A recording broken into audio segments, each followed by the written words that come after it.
दोस्तों, आपको मैंने एक बार वीडियो में बताया था कि फिलीपींस और अमेरिका के बीच में रिलेशनशिप काफी अच्छे हैं। इवन इन दोनों देशों के बीच में कई सारे मिलिट्री टाइज भी हो रखी है। ऐसी परिस्थिति में अमेरिका कभी नहीं चाहेगा कि वो भारत या फिर रशिया से किसी भी तरह का कोई हथियार खरीदे। इवन जो फिलीपींस भारत के बीच में ब्रह्मोस मिसाइल की डील हुई थी, उसको तोड़वाने के लिए भी अमेरिका ने लगभग सभी कोशिशें कर डाली, लेकिन फिलीपींस ने अमेरिका की एक भी नहीं मानी और आखिरकार 100 बेस ब्रह्मोस मिसाइलें भारत से खरीदी। अभी बताया जा रहा है कि उनकी सेनाएं और ज्यादा खुश हो चुकी हैं ब्रह्मोस मिसाइल को लेकर। इस वजह से कुछ और ऑर्डर भी भारत को देने वाले हैं, यानी उनकी दूसरी फोर्सेस के लिए भी अब भारत की ब्रह्मोस खरीदी जाएंगी। लेकिन इस बात की चुभन अमेरिका को बहुत थी। अमेरिका ने जमाने भर के डर दिखाए, पहले फिलीपींस को कैटसा का भी डर दिखाया। लेकिन अच्छी बात यह रही कि ब्रह्मोस में चूंकि रशिया के साथ साथ भारत का भी नाम जुड़ा हुआ है और भारत ज्यादा स्टेक होल्डर है, यानी 51% का, जबकि रशिया 49% का। और पहले ही अमेरिका ने क्लियर कर दिया था इस बात को कि ब्रह्मोस कैटसा के दायरे में नहीं आती। इस वजह से भी फिलीपींस ने बिना किसी झिझक के ये मिसाइलें खरीदी। लेकिन अमेरिका ने कोशिश पूरी की थी। अमेरिका चाहता था कि इसकी बजाय वो अमेरिकन मिसाइलें खरीद ले, लेकिन फाइनली फिलीपींस ने फिर भारत से खरीद ली। अब फिलीपींस भारत से एक और बड़ा हथियार खरीदने जा रहा है। एक्चुअली इस तरह का हथियार वो पहले रशिया से खरीदना चाह रहा था, लेकिन अब वो चीजें भारत से खरीदने वाला है। वो कौन सा हथियार है, किस तरह का है, अमेरिका को किस तरह से यहाँ पर दिक्कत होगी, आगे मैं आपको इस वीडियो में सब कुछ बताने वाला हूँ एकदम डिटेल में। आप बस वीडियो को एकदम एंड तक देखते हुए चैनल को सब्सक्राइब जरूर कर दीजिएगा। दोस्तों, आपको याद होगा कि फिलीपींस Mi-17S खरीदने वाला था रशिया से, जो कि मिलिट्री के लिए एक ट्रांसपोर्ट हेलीकॉप्टर है।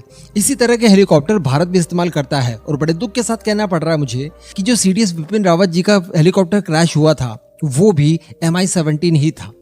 लेकिन इसके बावजूद फिलीपींस ने रशिया से ये डील लगभग कंप्लीट कर ली थी, यानी सारे नेगोशिएशन हो चुके थे, बस पेमेंट करके ये हेलीकॉप्टर लेने थे। लेकिन इन वक्त पर अमेरिका ने बीच में टांग अड़ा दी और अमेरिका ने कैटसा का डर दिखाया फिलीपींस को, क्योंकि इस समय आप तो देख रहे हैं रशिया यूक्रेन वॉर की वजह से कैटसा कुछ ज्यादा ही प्रभावी हो चुका है। ऐसी परिस्थिति में अमेरिका ने फिलीपींस को ये डील करने से रोक लिया। इसमें अमेरिका कामयाब हुआ। अमेरिका ये चाहता था कि इसके बजाय वो अमेरिकन हेलीकॉप्टर्स खरीदे, लेकिन आप जानते हैं कि फिलीपींस की अर्थव्यवस्था इतनी बड़ी नहीं है, वो इतना रिच कंट्री नहीं है, ज्यादा अफोर्ड नहीं करता। उसने Mi-17S के अदर ऑप्शन देखे यूरोपियन देशों में, अमेरिका में, जो कि बड़ी आसानी से फिलीपींस को दे भी सकते थे, लेकिन उनकी प्राइसेस बहुत ज्यादा थी। यानी अमेरिकन और वेस्टर्न कंट्रीज के जो हथियार होते हैं, आप सभी जानते हैं कि वो कितने ज्यादा महंगे होते हैं। संभव नहीं है फिलीपींस जैसे देश के लिए इन्हें खरीद पाना, और रशिया से वो खरीद नहीं सकता, बीच में कैटसा आ जाता है। तो ऐसी परिस्थिति में उसके पास सबसे बेस्ट ऑप्शन है भारत का। और अभी बताया जा रहा है कि फिलीपींस भारत के ALH ध्रुव में खासा इंटरेस्ट दिखा रहा है और इसे खरीदने के लिए वो विचार कर रहा है। और ये बात किसी मीडिया हाउस ने नहीं, बल्कि फिलीपींस की मिलिट्री की तरफ से कही गई है। तो आने वाले समय में आप देखेंगे कि भारत के ALH ध्रुव को फिलीपींस द्वारा खरीद लिया जाएगा, क्योंकि फिलीपींस एक एक करके भारत के काफी हथियार अब इस्तेमाल करने लगा है। और सबसे बड़ी बात कि जो फिलीपींस की रिक्वायरमेंट है, वो रिक्वायरमेंट हमारा ध्रुव हेलीकॉप्टर पूरी करता है। यानी ध्रुव हेलीकॉप्टर का जो पेलोड कैपेसिटी है, जितना वजन वो उठा सकता है, ये ठीक Mi-17S के बराबर है।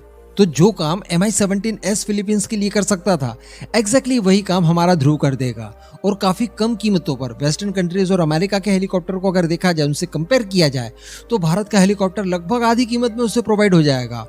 तो भला वो क्यों वहां पर जाएगा खरीदने के लिए, और रशिया से खरीद नहीं सकता। तो ये बहुत अच्छा मौका है भारत के पास। अपने हथियारों को एटलीस्ट उन देशों के पास तो पुश करना ही चाहिए जो कि रशिया के हथियार खरीदते आए हैं, क्योंकि रशिया के हथियार अब आगे से वो लोग नहीं खरीद पाएंगे। काफी दिक्कतों का सामना करना होगा, सैंक्शंस की डर रहेगी, और अगर वो लोग अमेरिका से हथियार खरीदते तो काफी महंगे पड़ेंगे। इन्हें चूंकि सस्ते रशियन हथियार खरीदने से आदत हो चुकी है, तो इनका रिप्लेसमेंट केवल और केवल भारत के पास ही है। भारत ने इस मौके को बिल्कुल नहीं गंवाना चाहिए। वैसे ये जो ध्रुव हेलीकॉप्टर की बात है, ये तो खुद फिलीपींस की तरफ से कही जा रही है, तो हम लोग इस डील को लगभग पक्का मान सकते हैं। बाकी इस पूरे मुद्दे पर दोस्तों आपका जो भी मानना हो, नीचे कमेंट करके जरूर बताइएगा।